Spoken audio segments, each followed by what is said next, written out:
بر شما. به قسمت ششم آموزش انگلیسی برای بزرگسالان و سالمندان خوش اومدین.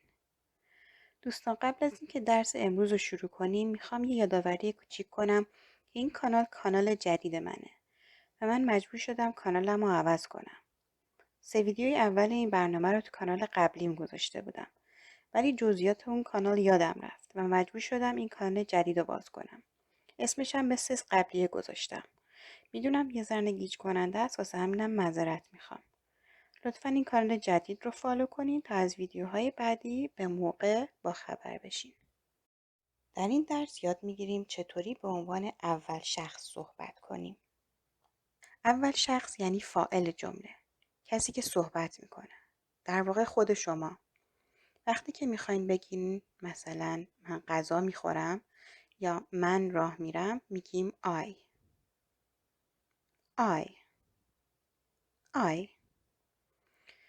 تو این ویدیو همچنین چند فعل جدید رو یاد میگیریم و با استفاده از کلمه هایی که در درس‌های گذشته یاد گرفته بودیم جمله سازی میکنیم. اگه جدیداً کلمه های قبلی رو مرور نکردین، الان میتونین این ویدیو رو استاپ کنین و قبلی ها رو مرور کنین و بعدش برگردین و ادامه بدین. فعل اول هست love، دوست داشتن. love. من دوست دارم میشه I love. I love.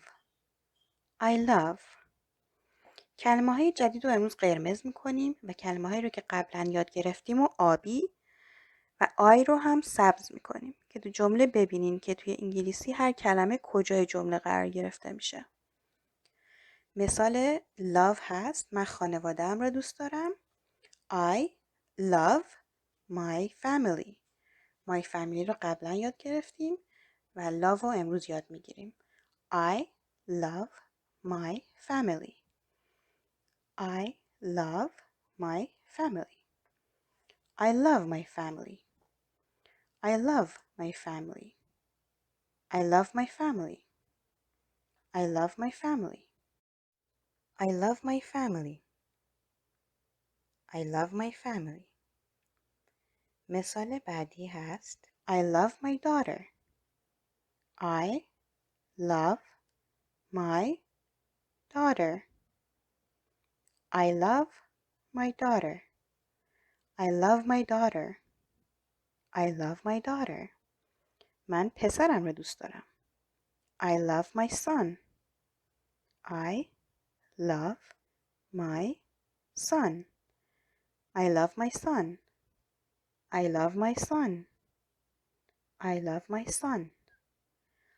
I love my son. فعل بعدی هست من خوشم میاد. I like. I like. I like. I like. I like. I like. I like. مثالش هست من از ماشینت خوشم میاد. اگه یادتون باشه کلمه مالکیت تو رو یاد گرفته بودیم که میشد your. I like your car. I like your car. I like your car. I like your car. من از خونه خودمون خوشم میاد. خودمون رو یاد گرفته بودیم که میشد our. خونه house. خونه خودمون our house. I like our house. I like our house. I like our house. فعل بعدی هست بدم میاد. I hate. I hate. I hate. I hate. مثالش هست I hate your car. من از ماشینت بدم میاد. I hate your car. I hate your car. I hate your car. اینا میتونیم کلمات مالکیت دیگه هم استفاده کنیم مثل I hate my car. I hate his car. فعل بعدی هست خواستن. من میخواهم. I want. I want. وقتی که مثلا میریم خرید بخوایم بپرسیم که یک چیزی قیمتش چیه رو دفعه قبل یاد گرفتیم. یادتون میاد چی بود؟ How much. مگه بعد از اینکه پرسیدین how much و قیمت رو بهتون گفتن و خوشتون اومد اون وقت میتونین بگین که میخوامش. I want. I want. I want. به عنوان مثال مثلا میتونیم بگیم من غذا میخوام. I want food. I want food. I want food. یا من آب میخوام. I want water. I want. I want food. I want water. I want. فعل بعدی هست من میخورم. I eat. I eat. I eat. I eat. I eat. فعل بعدی هست من آب میخورم.